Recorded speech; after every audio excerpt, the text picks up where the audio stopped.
পৌষ মাস মানে দান ধ্যান পূজার্থীর মাস। পৌষ মাসের কৃষ্ণপক্ষে শনি ও মঙ্গলবার হিন্দু সনাতন ধর্মীরা গৃহে বা মন্দিরে কালী পুজো করে থাকেন। এই কালী পুজোকে বলা হয় পৌষ কালী কালী পুজো, আর এই কালীকে বলা হয় পৌষ কালী। করা হয় এই কৃষ্ণপক্ষে পৌষ মাসে অশুভ শক্তির বৃদ্ধি পায়, তাই তাদের নাশ করার জন্য এই সময় পৌষ কালীর পুজো করা হয়। পূর্বপুরুষদের আত্মাকে শান্তি প্রদান করতে এবং মোক্ষ লাভের পথকে সুগম করতে এই পৌষ মাসে কৃষ্ণপক্ষে শনি ও মঙ্গলবার বিশেষ নিয়ম মেনে পৌষ কালীর পুজো করা হয়। মাতৃ আরাধনার জন্য প্রত্যেক মাস প্রত্যেক দিনই এক বিশেষ, তবে এই পৌষ মাসে কিছু বিশেষ সামগ্রী দিয়ে মাকে পূজা আরাধনা করলে জীবনে সফলতা এবং সকল সংকট দূর করে। তেমনই একটি উপকরণ হলো মূলো।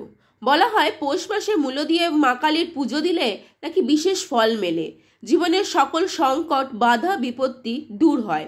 নেপথ্য শাস্ত্র অনুযায়ী কোনো ব্যাখ্যা মেলেনি ও যুক্তি নেই, তবে লৌকিক আচার হাত ধরে এই নিয়মটি এসেছে। লৌকিক উৎসবগুলির মধ্যে মূলা ষষ্ঠী অন্যতম, যেখানে নতুন ফল মূলো দিয়ে দেবী ষষ্ঠীর পুজো করা হয় সংসারের সন্তানের সুস্থ দেহ এবং মঙ্গল কামনার জন্য। সংসারের কল্যাণ এবং সন্তানের মঙ্গল কামনায় প্রত্যেক হিন্দু সনাতনীরা পৌষ মাসে মা কালীকে মূলো দিয়ে পুজো করেন। দেওয়ার পর প্রায় 1 মাস ধরে এই মূলো ভক্ষণ করেন না মাকে সমর্পিত করে।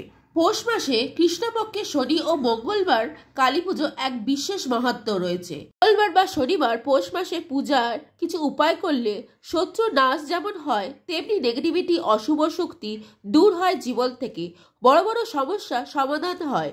দিনই মায়ের পূজা অর্চনা করা যায়, তবে শনি ও মঙ্গলবার মাকে পুজো করলে এক বিশেষ প্রভাব ফেলে জীবনে। শত্রুর হাত থেকে রক্ষা পাওয়ার জন্য এই উপায়টি মহা চমৎকার। তার জন্য লাগবে আপনার 11টি লেবু হলুদ রঙের, আর লাগবে একটি কালো কার। উপায়টি আপনার রক্ষা কবচ তৈরি করবে, যা সকল বিপদ সংকট থেকে আপনাকে রক্ষা করবে, আপনার পরিবারকে রক্ষা করবে। শনি বা মঙ্গলবার পৌষ মাসে প্রথমে স্নানাদি সেরে সংকল্প করতে হবে ডান হাতে কিছু জল নিয়ে আপনার মনের প্রার্থনা জানাতে হবে মাকে। 11টি লেবু নিয়ে কালো সুতোয় মালা তৈরি করতে হবে। বানানোর সময় অনবরত মায়ের বীজ মন্ত্রটি ওম ক্লিম কালিকায় নমঃ বলে যেতে হবে।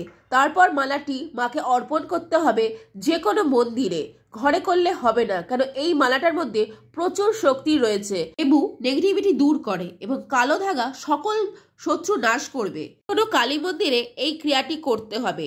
মাকে যখন আপনি মালাটি পরাবেন তখন মাকে আপনার মনের প্রার্থনার কথা বলবেন, আপনার কষ্ট শত্রুর কথা বলবেন, তারপর অর্পণ করবেন মাকে এই মালাটি।